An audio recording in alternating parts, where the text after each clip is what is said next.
That was a quick minute. All right. Canada March Madness number 1, February 10th, 2025. This is on the Illini Basketball Podcast channel, so hopefully people will watch. That's all right, though. They don't. Switching it up.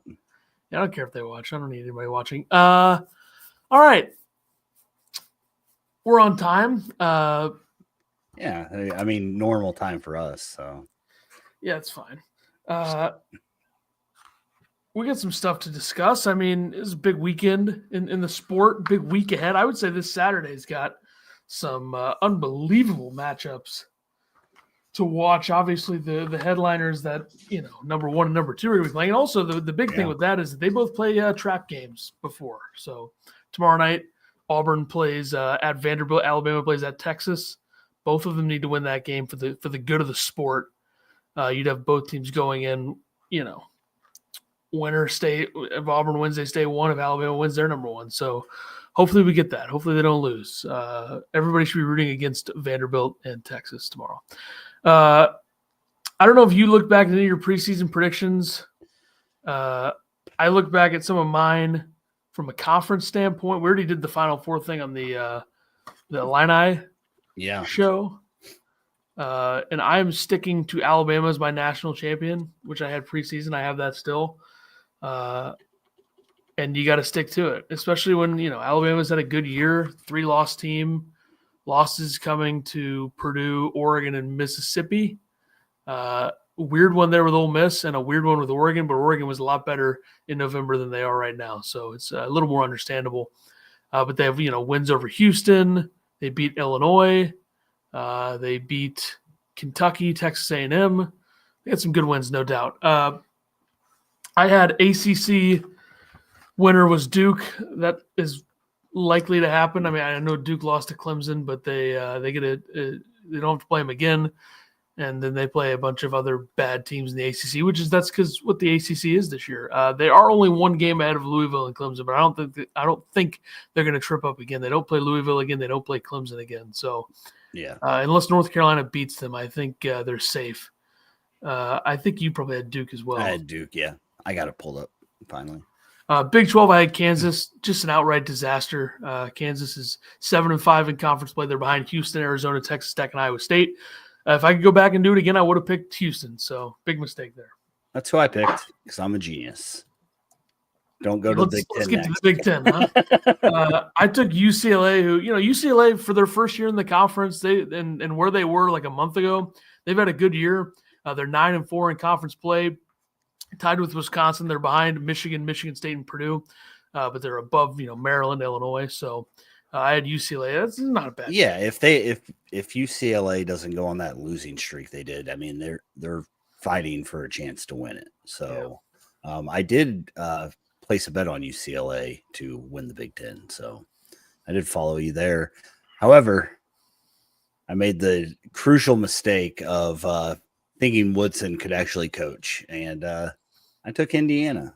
So. Forgot to put the banner up there. Indiana is probably the worst pick that anybody could make. I mean, you look at Indiana right now, Purdue, Michigan State, Michigan, Wisconsin, UCLA, Maryland, Ohio State, Nebraska, USC are all ahead of Indiana, and Oregon and Rutgers are tied with them at 5 and 8. So the only teams that Indiana is not worse than in the Big Ten this year are Iowa, Northwestern, Minnesota, Penn State, Washington. So not good. Trusting Mike Woodson's tough. I feel like the roster construction of this Indiana team, we should have known, despite that they have a decent level of talent, that it just wasn't going to fit well together, especially when you don't have a coach who's shown a competence to be able to bring in all of his own guys and have success.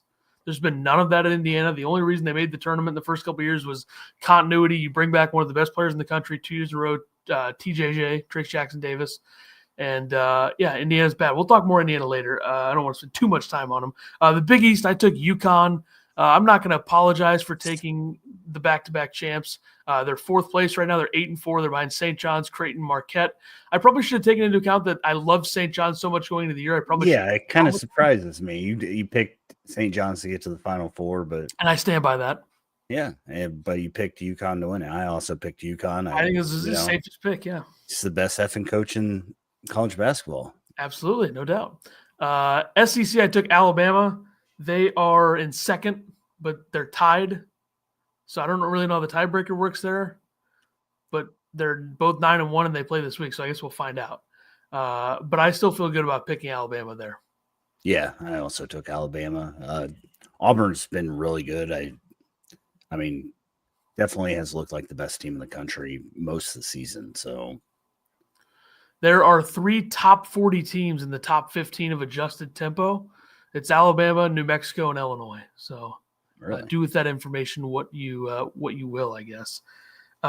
Speaking of New Mexico, Mountain West, I took New Mexico. New Mexico is really good. Like, I don't know if Richard Pitino, he's never going to get enough mainstream credit for the job he's done at New Mexico, but they've been really good in his time there. They're 20-4. They're 12-1 in the conference. They're a game ahead of Utah State. They defend really well. Donovan Dent's one of the more underrated players in the country, apparently, since he wasn't on the Kuzi list or whatever that was.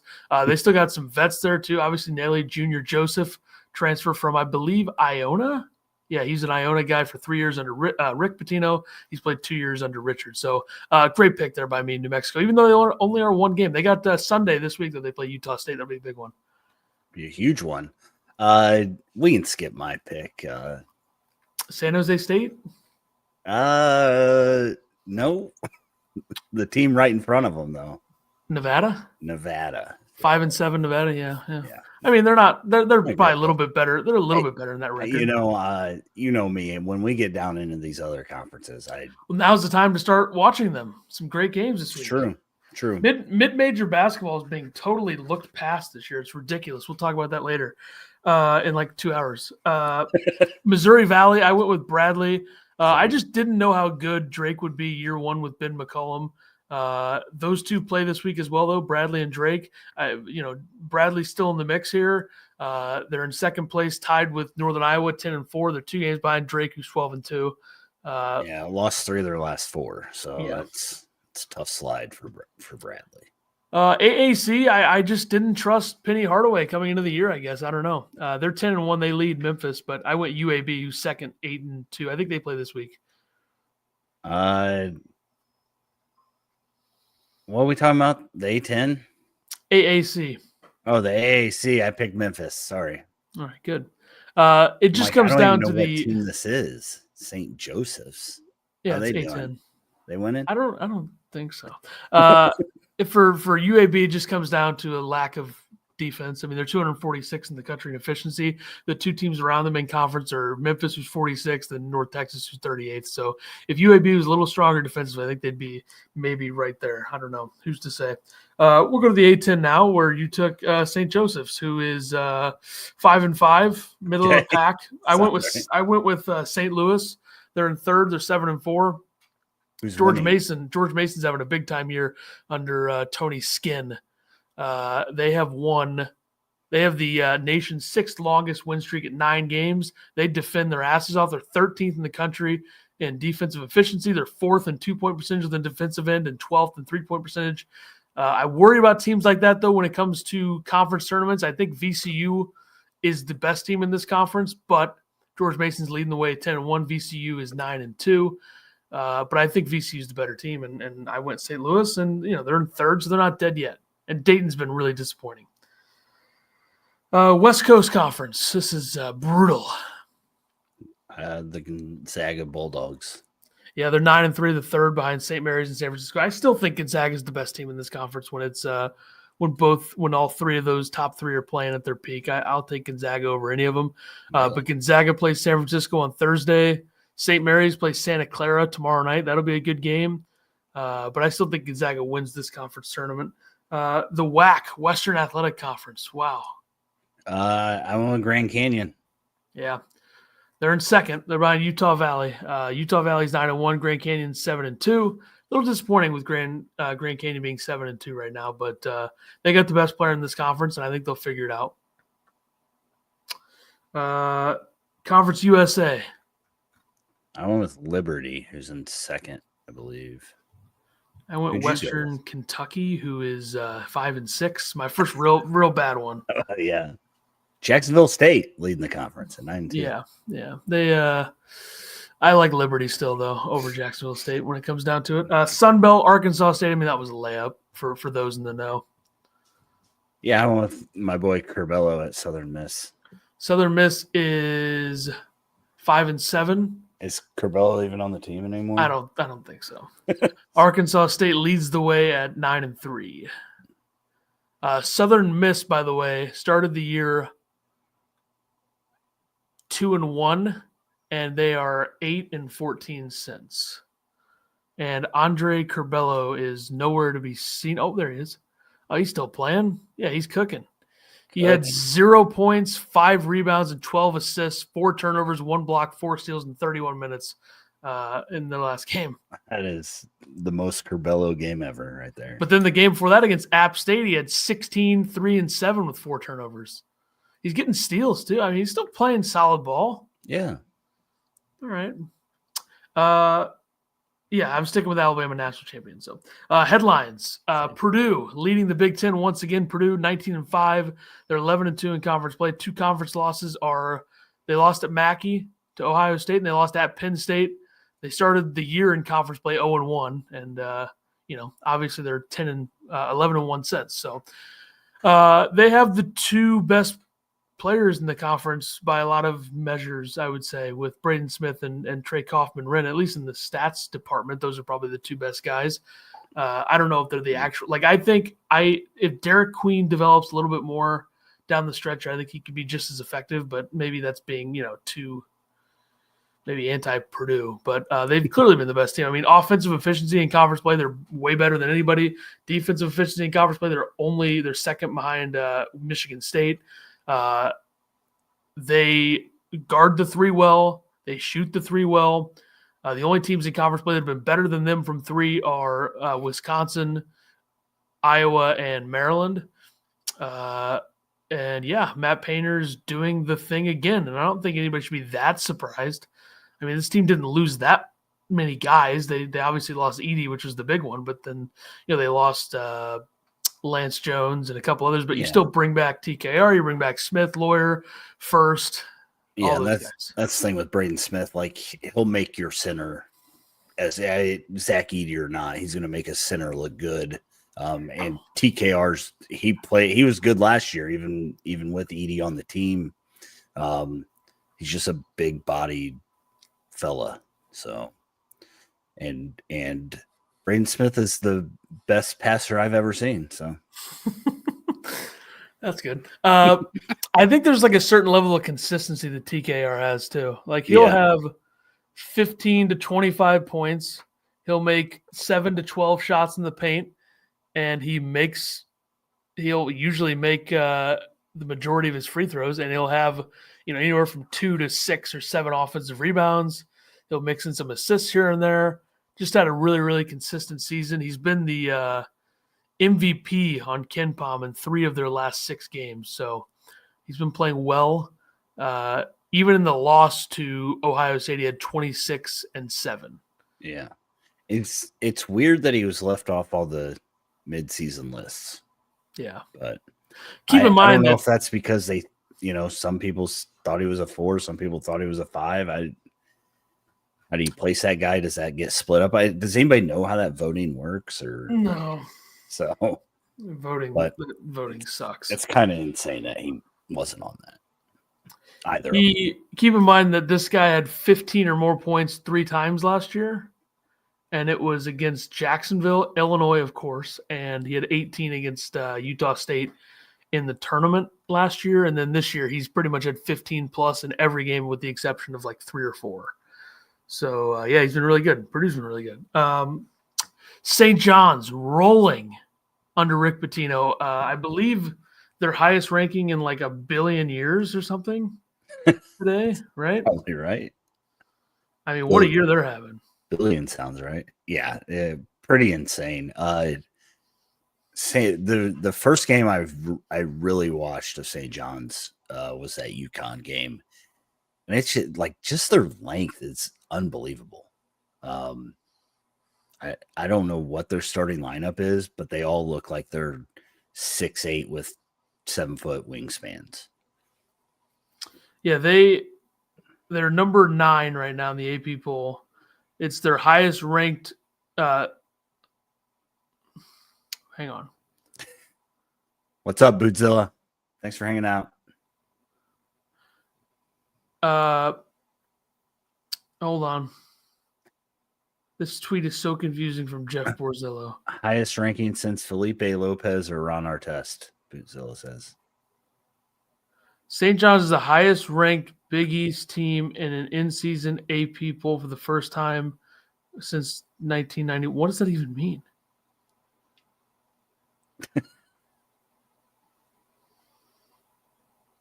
Anyway, St. John's is number 9. I mean, what the fuck? What the fuck was that?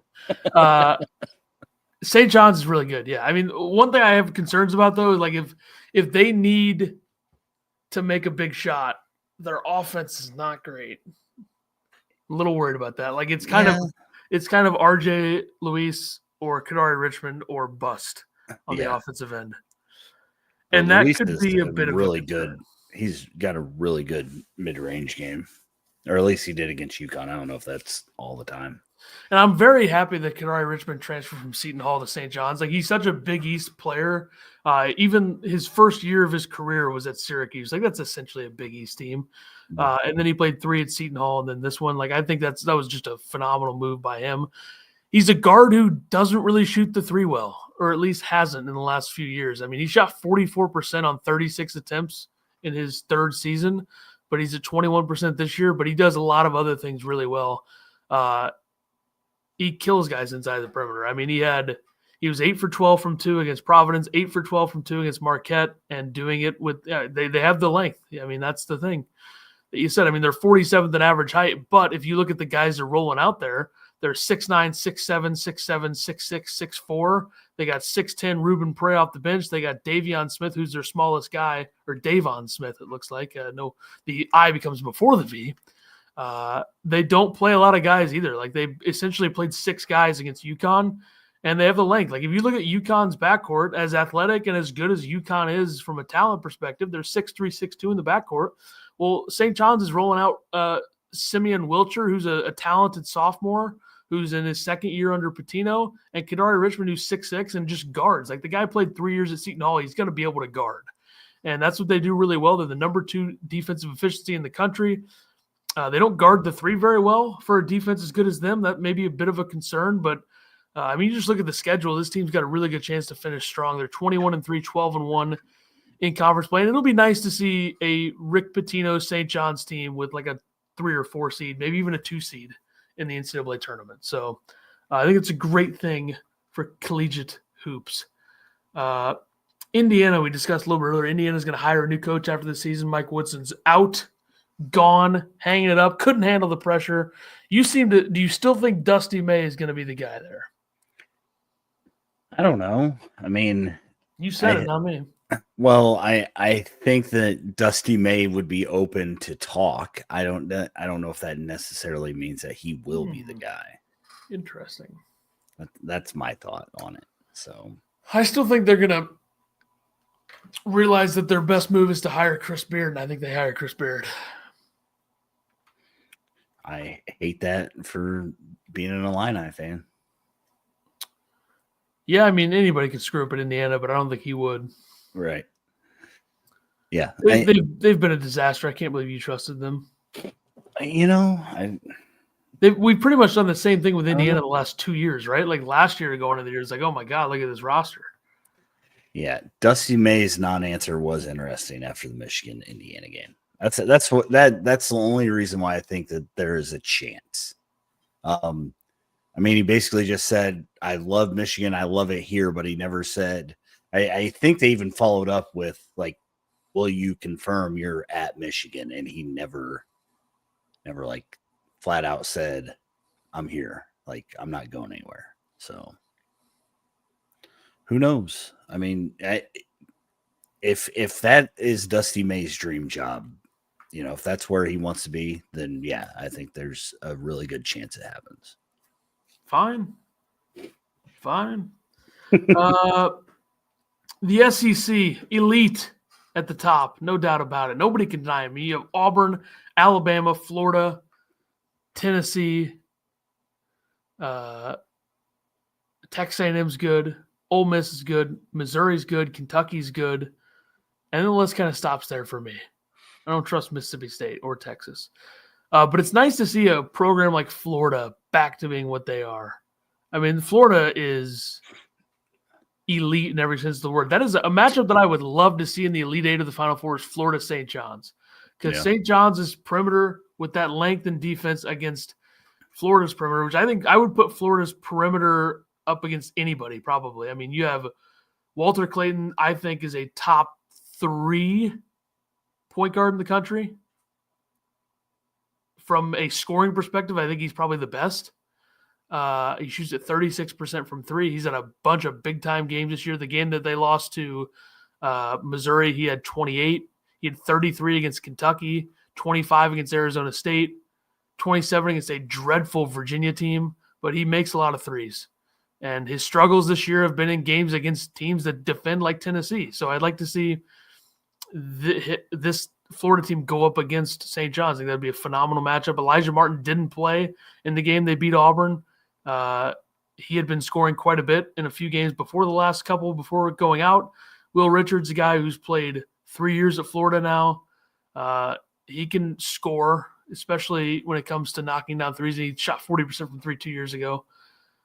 Florida's really good. Tennessee's good. I just don't think Tennessee's going to go very far this year, though. I think they lack like a difference maker scorer. Like I don't think Chaz Lanier, who's very good, I don't know if that's going to translate to March if he's the only guy scoring. Yeah. Because I don't know how much good Jordan Gainey we're going to get because it's happened this year, but it hasn't happened that often. Consistently. Yeah. And Zakai Ziegler's been hurt, and he came back and played really well, but still they haven't really, got to the Elite Eight last year, lost it to Purdue. I don't blame them, but I just worry a little bit about the offense there. And I understand their defense is elite, number 1 in the country, but there are concerns there. I mean, this is a team that's definitely capable of getting their asses kicked because it happened against Florida. But other than that, they've played really close games. So Tennessee's good. Tennessee's fine. They'll be fine. Everybody relax. They're going to be fine. That was a full 360. Wait, 180. Yeah. 240 maybe. It's all right, though. Right. There's a lot of college hoops talent in the NBA draft. I think that's just something that I wanted to say. Yeah, I would agree with that. Like looking back to last year compared to this year. Is that what you're saying? Yeah, last year was really bad. But this year you got, Flag, Bailey, Harper, Edgecombe, Yakachonis, other guys. All right, moving on. Newly hired coaches. Unfortunately, I didn't write anything down here, so it'll be off the top of my head.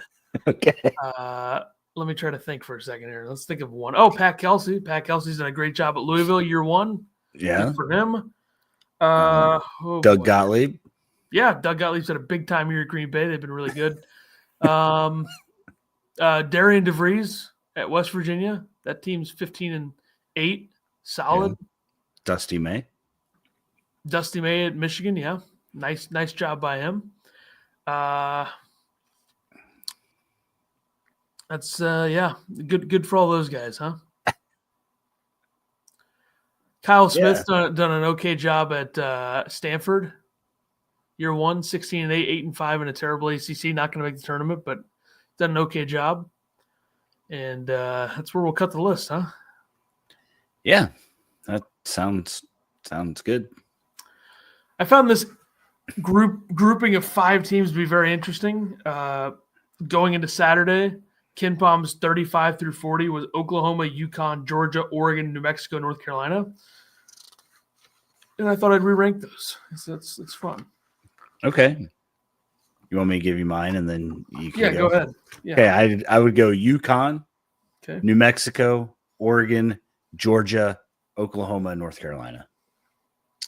All right, I went UConn, New Mexico, Oklahoma, Oregon, Georgia, North Carolina.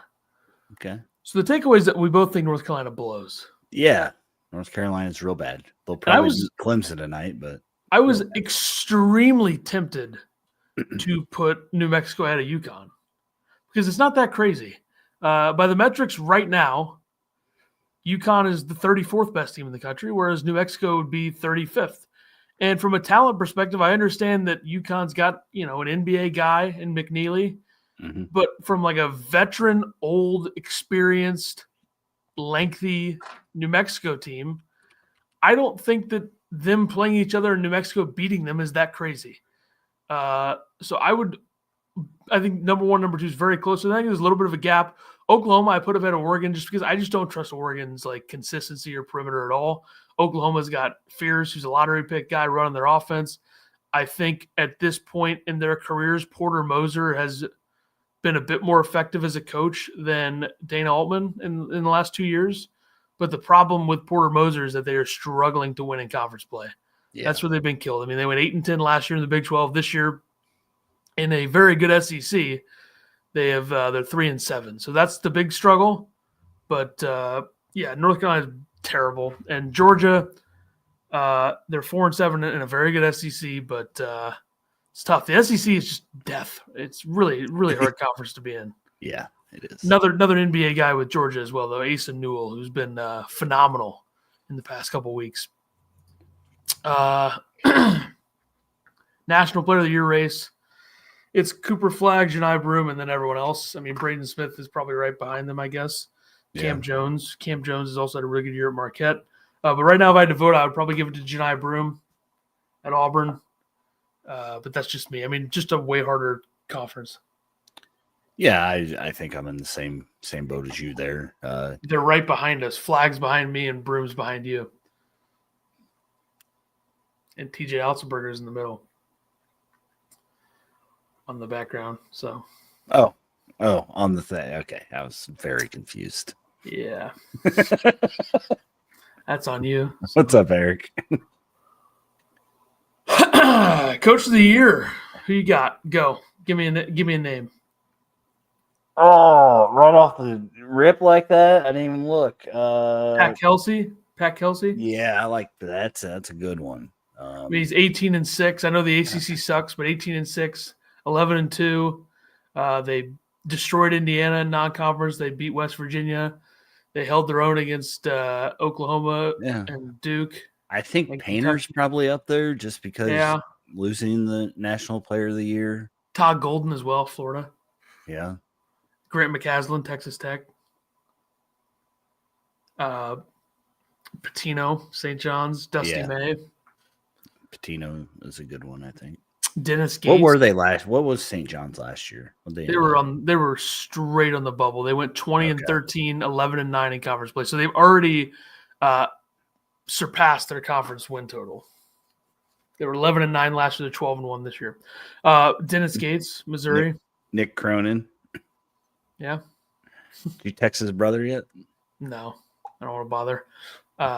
Tomorrow's war. Dennis Gates. No answer. Dennis Gates, thoughts? I still don't believe Missouri's a great team. I think they're pretty good, especially offensively. Yeah. It's just, I mean, it's so hard to judge that middle of the pack SEC. So yeah, but I think we got to give some credit to Missouri in the fact that they have wins over Kansas, Florida. Who hasn't beat Ole Miss? Kansas? They beat Florida and Ole Miss. Yeah. I don't know. Iowa State or he'd probably be like 11 on the list of Coach of the Year. Duke hasn't beaten Kansas. Well, maybe Duke's a fraud. Michigan State hasn't beaten Kansas. That's two teams right there that didn't beat Kansas. Maybe Michigan State's a fraud. All this to give zero credit to Missouri. That's weird.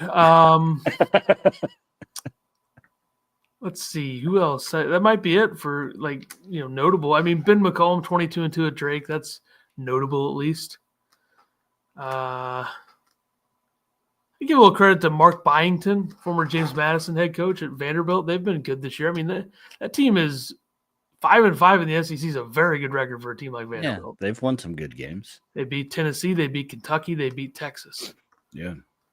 And they beat a very tough Seton Hall team who's 212th in the country on Ken Palm. So that's a tough one. Mid-major hoops. I mean, we got to talk about the Big West. Whew, what a conference! Give the Big West 2 bids. UC San Diego and UC Irvine should be in the dance.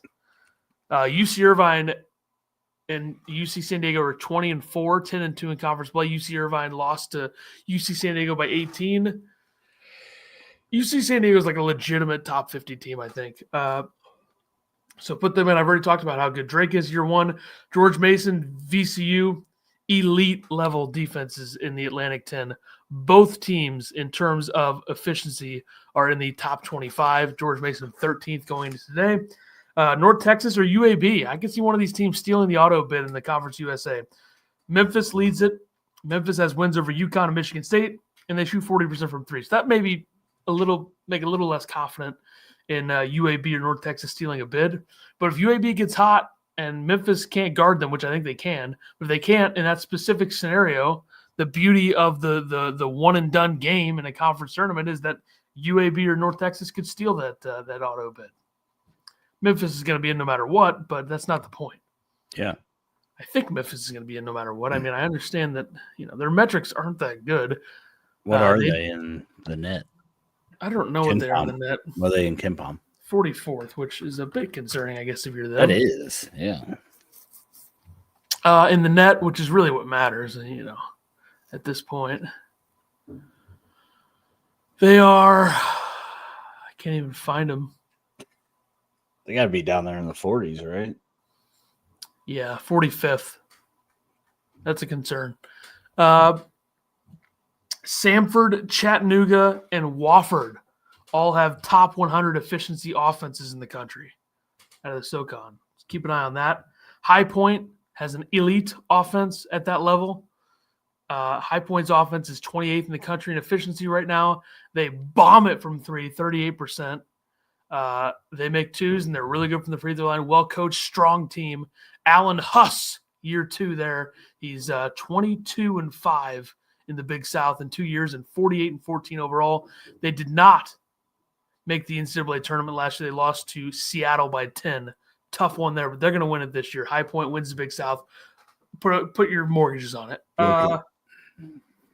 Here's a very exciting Ivy League stat for those who are still listening, which I don't know why they would be.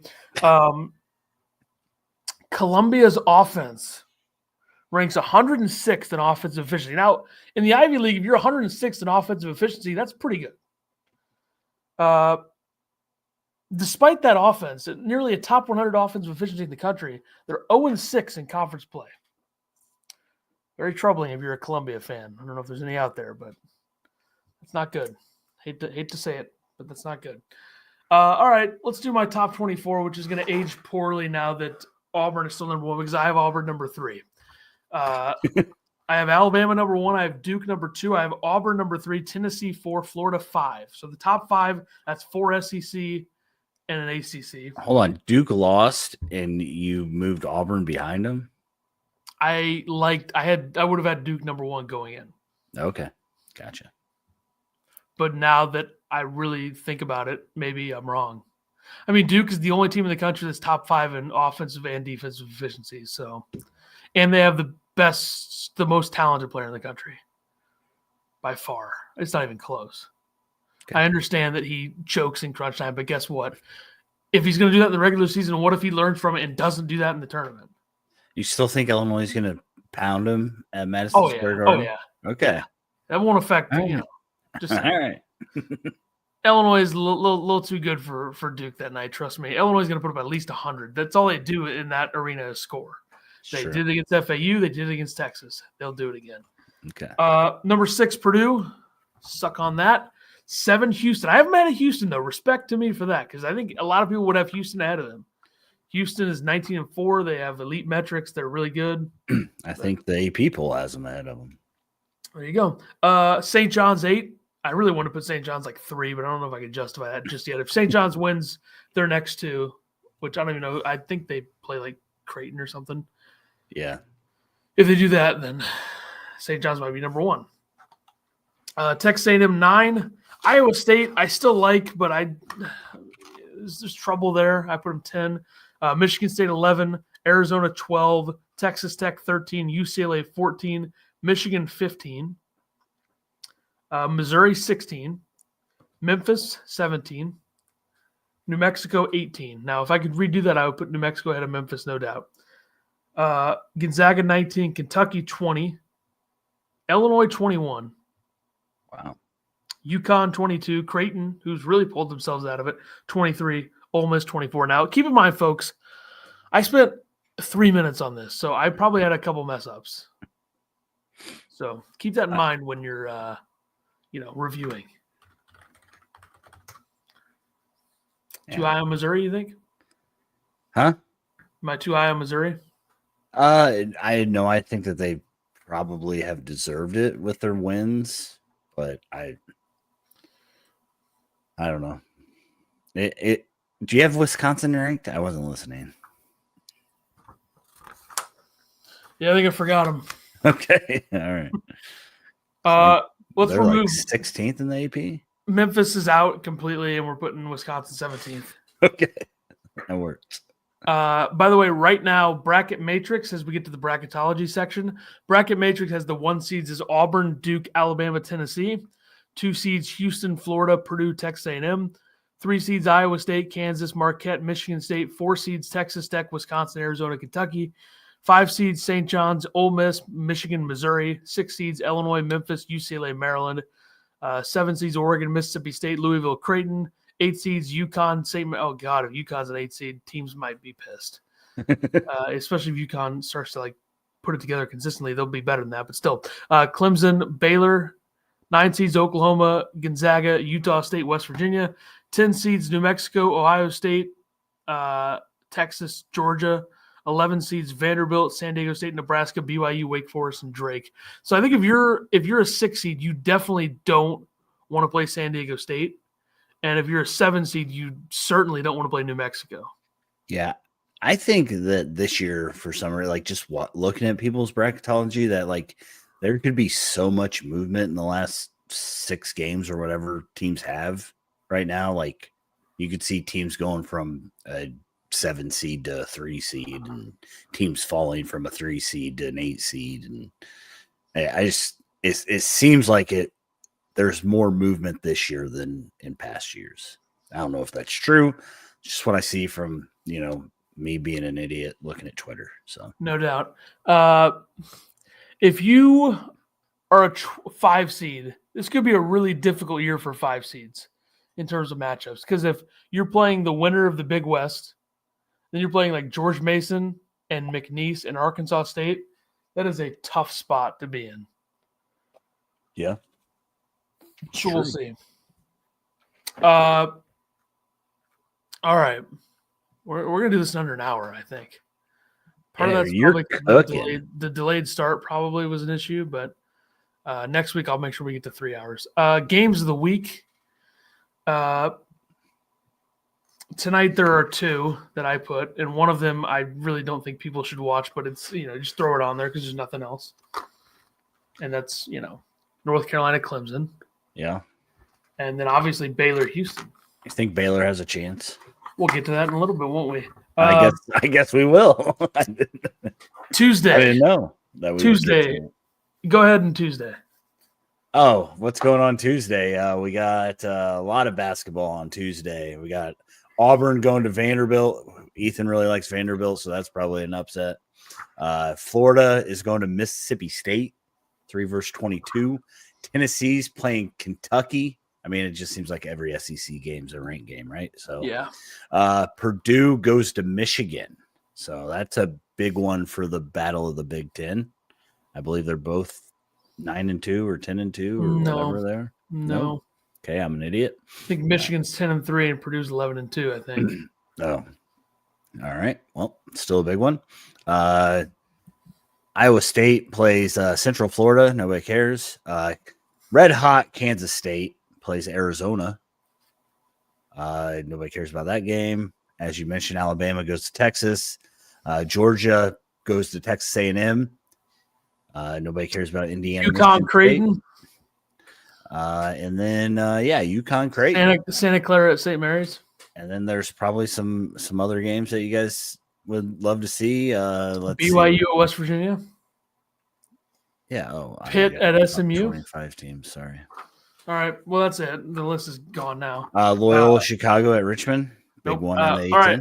Wednesday. I got 4 games Wednesday. Okay. Can you guess the 4 games? Colgate, Holy Cross. Nope. I would say St. John's because you love them. Yep. And then I would say Lehigh and Navy. Nope. Shoot. Not even close. Laughable. I don't know. Oklahoma, I'm still scrolling. Oklahoma, Missouri. Ole Miss, South Carolina. Uh-huh. Xavier, Providence. Uh-huh. Thursday, I got 4 games. Can you guess them? But good luck guessing these. You might, though. High Point, obviously, playing Longwood. I didn't add that. I didn't add that one. Okay. Probably should be, though. You're right. What else matters here? UNC Wilmington playing Charleston. Oh, yeah. CAA. Yep. On CBS Colonial Athletic. Sportsnet, so you can actually watch it even if you don't have ESPN Plus. Yep. So shout out to CBS Sportsnet. And then I would say that it's probably, I don't know any of these teams, so I have no clue. Maryland, Nebraska. Sorry, took me a while to get there. And then probably Tennessee State at Eastern Illinois. No. San Francisco, Gonzaga.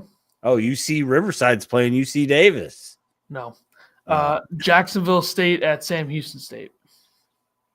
Okay. I like Sam Houston State going into the year, but Jacksonville State is doing well as well. Friday. Nobody cares. UCLA at Indiana. Oh. Nevada at San Jose State. Princeton at Brown. And Columbia at Dartmouth. Can Columbia get that first win in the Ivy League? And Saturday, there are so many to count, but I'll read them as fast as I can. Okay, let's hear it.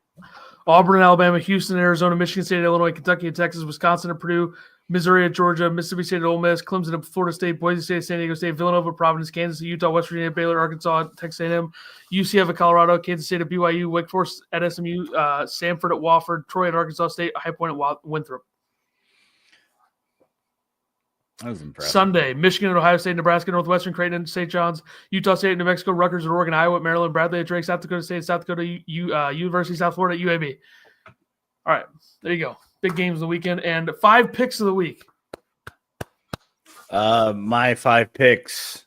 We're going two upsets and 3 pick 'em close. Yeah. So my 3 pick-ems is Purdue on the road against Michigan. I assume that's going to be a pretty close spread. UConn beats Creighton on the road. I assume that would be close. I don't know. And then Auburn beats Alabama at Alabama. It's pretty unbelievable that we picked the exact 3 same games for that. Oh, really? Yeah. I have Michigan beating Purdue, which at home I don't think is a huge upset. So no. I have Alabama beating Auburn, and I have UConn beating Creighton. So we picked 2 opposites, though. Yeah. That's impressive. What are your upsets? Bootzilla would like you to read all those games again. No. My upsets is Wisconsin goes into Mackey and wins on Saturday, I believe that game is. Terrible pick, yeah. And then Illinois beats Michigan State by 20. Okay. Really straying away from the Big Ten. I'm going Bradley to beat Drake this weekend. Yeah, see, I'm not going to pick that shit. I don't even know what it is. And tonight, that's disrespectful to the sport. Don't say that again. You're going to pick Baylor? I'm taking Baylor over I Houston. almost picked that game. I almost did. So. Houston is -9. Yeah, I don't think Baylor has a chance, though. Have you seen Baylor? Literally was going to be my pick. Have you seen Baylor take it up a notch? Just wait. They're going to cook them. I mean, I had to go Big Ten heavy so people actually want to listen to us. So I think Baylor's offense is going to get it going tonight. I'll see it happening. I bet they lose by 15. There's definitely a chance, but, I'm one of the best in the business at this, so we'll see. That's true. All right. 45 minutes. It's not too bad. For those of you. Half hour late start, so an hour and 15. Yeah, pretty much. Next week will be way longer. for those who care about the Illini basketball podcast, we'll be live tomorrow night for the UCLA game, which I think is at 7. So yep, live at 6:50 Peacock. So who's playing on Saturday? A lot of big teams: Alabama, Auburn. Let me just I'll read some of the big ones and slow down for everybody. Let's see. High Point at Winthrop is a big one. Samford at Wofford, a couple of high-level offenses there. Wisconsin, Purdue, upset. Michigan State, Illinois, Houston, Arizona, Kentucky, Texas, Missouri, Georgia, Mississippi State at Ole Miss, Boise State, San Diego State, West Virginia at Baylor. So, yeah, some good games. Really, really, really heavy hitters for the top games on, like, maybe the best collection of Saturday games we could have this year with Auburn and Alabama and Houston and Arizona, Kentucky, Tennessee, Michigan State, Illinois. So some big ones there. We really need to get another TV in your basement. Yeah, definitely. All right. U.S. and Canada play Saturday night, so who knows if the watch party happens now for Michigan State, Illinois. What? Yeah. All right. We'll see what happens. We'll see how the U.S. looks on Thursday. Hockey. Okay. I was going to say, what sport are we in right now? It's part of my duties, though, as well. Soccer was going to be my guess, but I should have known hockey. Yeah. All right. We'll see everybody for the Illini basketball stream thing tomorrow night. What are they called? Yeah. Okay. We'll see everybody tomorrow night.